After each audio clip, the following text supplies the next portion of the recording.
विजयी झाले। प्रभाग क्रमांक 2 मधून भाजपचे 4 उमेदवार विजयी झालेले आहे। प्रभाग क्रमांक 8 मध्ये बहुजन विकास आघाडीचे 4ही उमेदवार विजयी झालेले आहे। वसई विरार मधील ही आकडेवारी आहे।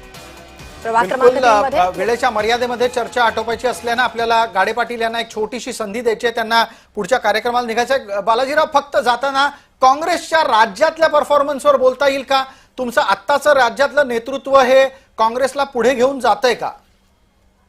मला याच्या अगोदर 31 सेकंद घ्यायचे की आपण अत्यंत महत्वाच्या चॅनलवरती मी आहे, मला जाणीव आहे, तुम्ही ज्येष्ठ पत्रकार आहात, तुमच्या चॅनलमध्ये कुणीतरी मला धमकी देतंय, त्याचा तुम्ही निषेध केला पाहिजे आणि अशा प्रकारे कुठल्या धमक्यांना आम्ही घाबरत नाही। अवधूतजी थांबायला हवा, अवधूतजी थांबा, अशा प्रकारच्या भाषेचा आणि भावनेचा उपयोग योग्य नाही। मी दोघांनाही सांगतो, दोघांनी मर्यादा पाळण्याची गरज आहे। काय करणार म्हणजे बघतोय तुमचा नालायक, पण अवधूत वाघ तुम्ही नालायक आहात हे स्वतः सिद्ध करू नका तुम्ही। मला दोघांचाही आवाज कमी करावा लागेल आणि अशा प्रकारच्या मुद्द्याने बातमी पुढे जाणार नाही, चर्चा पुढे जाणार नाही। थांबा बालाजीराव, तुम्ही थांबा, अवधूत वाघ तुम्ही थांबा। मी बालाजीराव शेवटचा 1 मिनिट देतो। काँग्रेसच्या राज्यातल्या परफॉर्मन्सवर बोलणार आहात का? प्लीज कृपया करा। तुम्ही संपादक या नात्याने याचा निषेध करणार आहात का नाही? अहो, मी दोघांच्याही विषयाबाबतीत निषेध व्यक्त केलेला आहे, दोघांचीही भावना चुकलेली आहे। मी अवधूत वाघांना तात्काळ थांबवलं, बालाजीराव। मी धमकी दिली नाही, प्रसादजी त्यांनी धमकी दिली आहे। तुम्ही संपादक आहात, घाबरून काम करू नका। अहो, घाबरण्याचा कुठे विषय येतोय?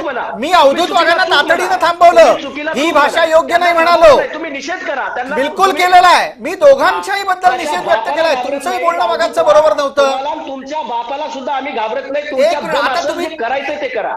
ठीक आहे, बास ठीक आहे। मी आता परत शेवटचा, आता वेळ, आता माझा बाप वर गेला 1985 ला, ठीक आहे, तुमचा जन्म झाला नसेल। अवधूतजी, माझा बाप काढू नका, काढला असेल तर त्याला भेटायला तुम्हाला वर जावं लागेल। तुम्ही संघाचे आणि भाजपचे संस्कार दाखवताय, हे निक्की पद्धतीने महाराष्ट्र पाहतोय।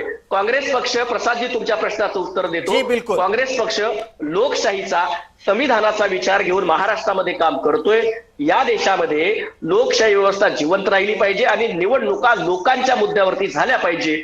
गुन्हेगारी प्रवृत्तीचे लोक एकेकाळी सलीम कुत्तावरती आणि सुधाकर बडगुजर यांच्यावरती आरोप करणाऱ्यांनी आज हातात कमळ घेतलं। त्याचबरोबर पालघर हत्याकांडामधले, साधू हत्याकांडामधल्या आरोपींना